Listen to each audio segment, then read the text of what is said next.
Erving Goffman's concept of the total institution refers to a setting that removes individuals from the wider social world. All aspects of daily life, including eating, sleeping, working and leisure, take place in the same space, under the same rules, at the same time. Daily routines are controlled by rigid schedules and are designed to serve the institution's official aims. Examples of total institutions include, but are not restricted to, psychiatric hospitals, prisons, care homes, military barracks, and religious convents.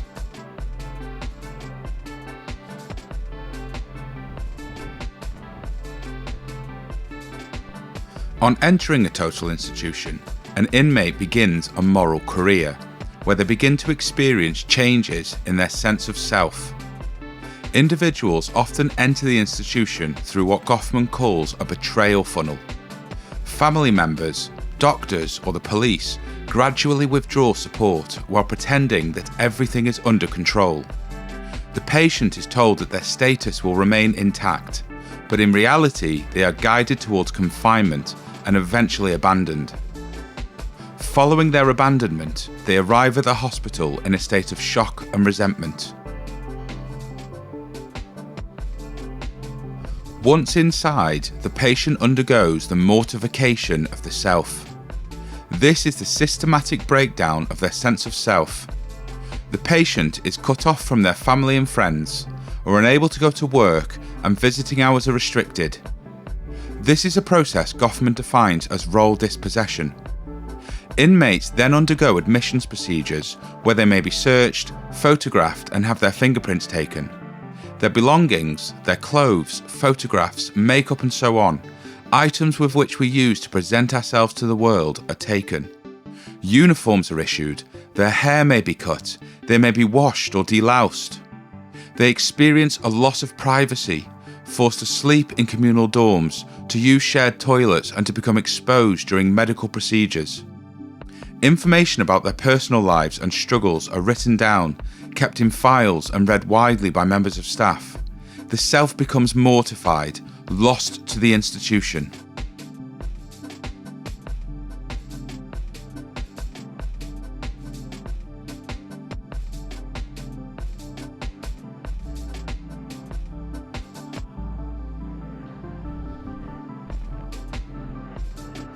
Inmates then begin to adapt.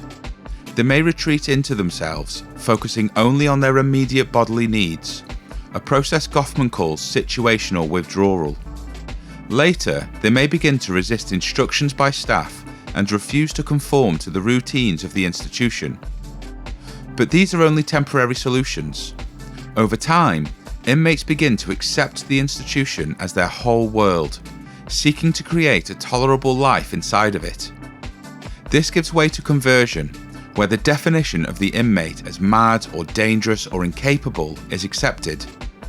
They may attempt to become the perfect patient.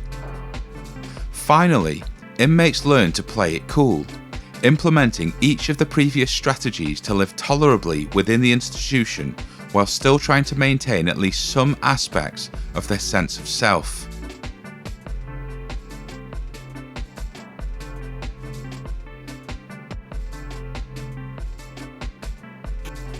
Living in close proximity forces inmates into new forms of social life. They may form bonds of solidarity and create shared codes of conduct. But loyalties are fragile, and theft, betrayal, and informing on others are common. Inmates often present the sad tale. Each has a personal story to tell about how they ended up in the institution. Sad tales are designed to account for their low status and provide a way for inmates to recover dignity and find meaning in their situation.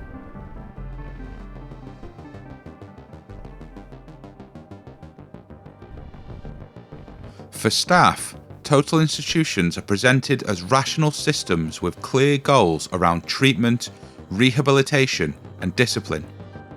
Staff use a language of professionalism and science to justify their actions.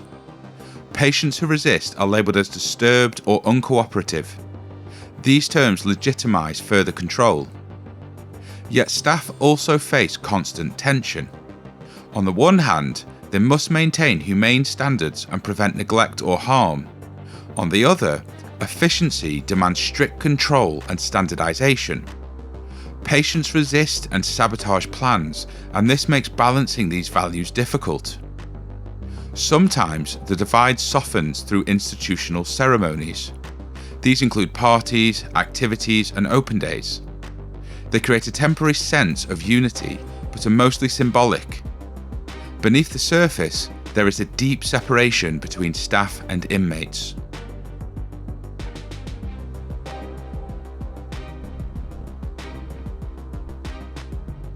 These men are entering a cage.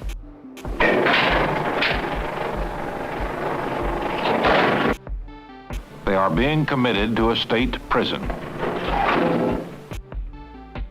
Each one of them has offended the values of our society in one way or another. Now they are leaving society behind and going into a new world that has its own values. They are losing their freedom. To some, this is a new experience. To some, this has happened before, and it may happen again.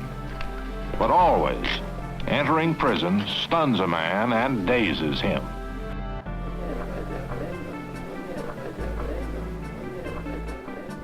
At the heart of Asylums is a radical claim. The self is not something fixed inside of the person. It is a fragile construction that depends on social arrangements. In total institutions, the self is broken down and rebuilt to serve the needs of the organisation. Goffman also criticised psychiatry. He argued that becoming a patient often had less to do with medical symptoms than with social processes. Family decisions, class position, and bureaucratic systems were the important factors leading to an individual finding themselves inside of a total institution. To be labelled a patient was to be remade into an object that could be controlled, and treatment often did little to improve an individual's quality of life. Asylums explores the dehumanising structure of institutional life. It shows how control is maintained through routine, surveillance, and the stripping away of personal identity in addition to physical force and confinement. While this film focuses mainly on examples such as prisons and psychiatric facilities, the same processes are observable in less obviously constraining environments, such as religious convents, hospitals, and care homes. In addition to demonstrating the nature of total institutions, the book makes profound and convincing claims about the existence and fluidity of the self in everyday life. If you haven't already, I highly recommend you read it.